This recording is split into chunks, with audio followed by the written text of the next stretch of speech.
Welcome back to the 2-Minute Warning. Today I'm looking at Tua Tagovailoa and determining whether or not I think he will have a breakout year in 2021. But before getting to that topic, question for those of you viewing, do you think the Miami Dolphins will make the playoffs in 2021? Comment down below and I'll reveal my answer kind of throughout the video and at the end.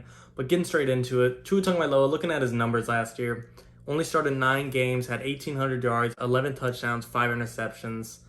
Not the prettiest numbers, but they're efficient numbers. 11 touchdowns and 5 interceptions. That's not great, but I believe, if I'm not mistaken, it was up until the last game last year against the Bills. I think he threw 2 or 3 picks in one game, which obviously isn't a good thing to end the year, but it just showed before that game he had right around 9 touchdowns and 2 interceptions. So his touchdown to interception ratio was great. Again, not highly productive, but it was efficient. Not a lot of yards, 1,800 yards in 9 games. But at the end of the day, he was 6-3, and that's pretty good as a rookie quarterback to have a winning record. I have a lot of praise for Joe Burrow and Justin Herbert and how good they throw the ball and how well they play and the numbers and stats they put up and just how comfortable they look in the pocket. Yet they're struggling to win football games. Tua Tagovailoa, he's kind of got the opposite problem. But I think later into all of their careers, we're going to see the guys with the better pure skill emerge better and have a better career. But just worrying about 2021, I do think Tua Tagovailoa, I don't want to say he will have a breakout year, because breakout year, it's like, you win breakout player of the year, you all of a sudden put your team on the map, you put yourself on the map, you prove everyone wrong.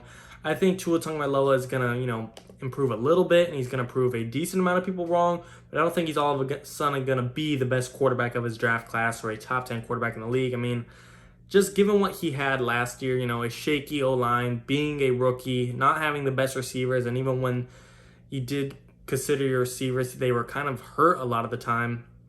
Tua Tagovailoa did not have the most help last year, but now this year, things are changing for Tua Tagovailoa. He's added Jaylen Waddle to this receiving core. They added Will Fuller to this receiving core, along with Devontae Parker and Mike Gesicki, and now you have a very stellar receiving core.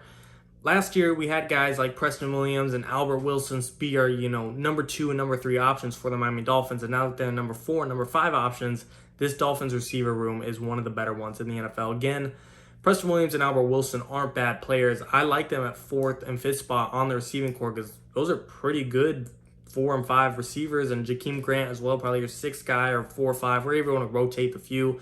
These are decent receivers, but they shouldn't have been the 2nd and 3rd best option like they were last year. But now a starting receiving core between Waddle, Fuller, and Parker, this is definitely one of the better ones in the NFL, and with the better O-line as well. It's going to be healthier. They drafted Liam Eichenberg. I'm not sure if they're going to keep him at tackle or move him to guard. Either way, it was a pretty good 2nd-round pickup. Myles Gaskin, he's going to have more experience, and just another year in the NFL with Brian Flores, with Tua Tagovailoa, and with this roster altogether, just more experience and more chemistry is going to make him better already. So overall, on offense, there's no way we don't see any improvement because everything around him got better. It's like Matt Stafford going from Detroit Lions to LA Rams. He's all of a sudden got a brand new and better offensive line, a better run game, a better receiving core, a better coaching staff. Tua Tagovailoa doesn't have as dramatic of a change between the offseason, but just having now more experience, a better receiving core, better protection, more familiarity. He is going to improve 100%. I'm not saying, again, he's going to become the best quarterback in his draft class, but this is a guy that I think could take this current roster and possibly lead them to the playoffs. They were 10-6 last year. I think roster-wise, head to toe, top to bottom, they've only gotten better. I've already mentioned the defense or the offense that's around them, but the defense that he could rely on has gotten better as well. Up front, you kind of have Andrew Van Ginkel being the captain of the front 7, just captaining that entire linebacker core and the pass rush. Pass rush pretty good, though, with Emmanuel Ogbah, Christian Wilkins. They drafted Jalen Phillips, who a lot of people could be in the running for rookie defensive player of the year. That's some pretty special talent in the secondary. You got Xavier Howard. We know how good he is. He just had 10 interceptions last year. Byron Jones. They released Bobby McCain. I'm a little questionable about that move, but they're replacing with Jason McCourty. Not an exact replacement, but still they're addressing the situation. And they went out there and drafted Javon Holland, a starting safety. So overall, they absolutely executed the NFL draft to the nth degree, in my opinion, at least in the first couple of rounds. Getting a starting receiver, a starting safety, a starting offensive lineman. Again, I don't know if they're going to keep him at tackle or guard, and a starting pass rusher. This Dolphins team executed all around. Chris Grier's becoming one of the best GMs in the NFL, just the way he's making moves, trading. We know how good or how much he executed and got out of the Laramie Tunsil trade to the nth degree. He got as much as he could And that's turned around the Dolphins for the better. If it weren't for that trade and that draft pick originally, Dolphins wouldn't be in half as good a spot as they are now. So overall, this Dolphins team has put Tua in a spot for success. And again, breakout year is hard for me to, determine, because it really depends how you define it. Do I think he's going to improve and he's going to go from 11 touchdowns and 5 interceptions to possibly, pushing 30 touchdowns and a still decent amount of interceptions, 33 touchdowns and 10 interceptions around there? I could see Tua do that, and I guess you could define that going from 11 touchdowns to all of a sudden 33. But again, I'm not saying he's going to have a breakout year and where he's a top 10 quarterback, he's an MVP running, he's going to take the Dolphins to the Super Bowl. That's just too extreme to my opinion. So, I'm not saying that's the wrong definition of a breakout year.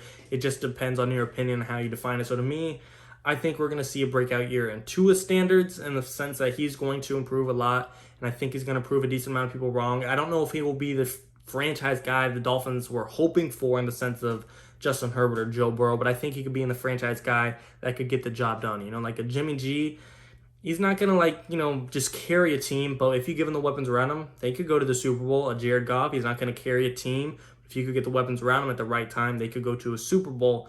There's been several times where, the quarterback isn't the best, isn't even a top 10 guy in the NFL, and they still go out there and make the Super Bowl and win the Super Bowl. So it's not impossible. I think Tua can be successful and be a great piece to this team and will improve, but he's not going to be the guy that carries the team, like a Russell Wilson or an Aaron Rodgers. No matter who they're playing with, they're still going to have some type of success, and they're still going to be a top 5 quarterback in the league.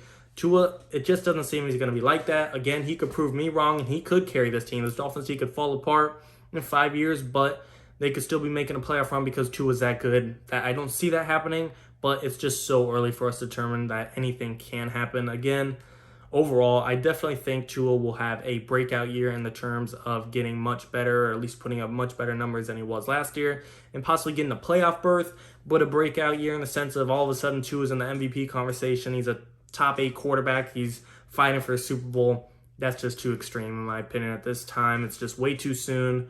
And he's gonna have improved teammates, but it's still gonna be a first year where you're relying on a lot of brand new guys. Will Fuller, Javon Holland, Jalen Phillips, Jaylen Waddle. Those guys have a lot of talent, and in time they will be great on this Dolphins team, but they're going to be rookies. They're going to be first-year guys. It's going to take time to develop and get chemistry and get used to the system. So long-term, even just one more year, I think this Dolphins team could be a serious threat. But right now, I think they're just right now on the brinks of the playoffs. But we'll just have to see. I do think Tua will definitely have a breakout year, though. As always, guys, comment down below your thoughts. Do you think Tua will have a breakout year, and do you think they'll make the playoffs? To me, it's hard for me to see this 10-6 team be any worse than they were last year, so would not be surprised if they make it, but the AFC is so tight, I won't be surprised if they miss. I'm just going to have to see, at least week 1 of how Tua plays. I got to see more before I make a guess right now. But as always, guys, thank you for watching. 2-minute warning.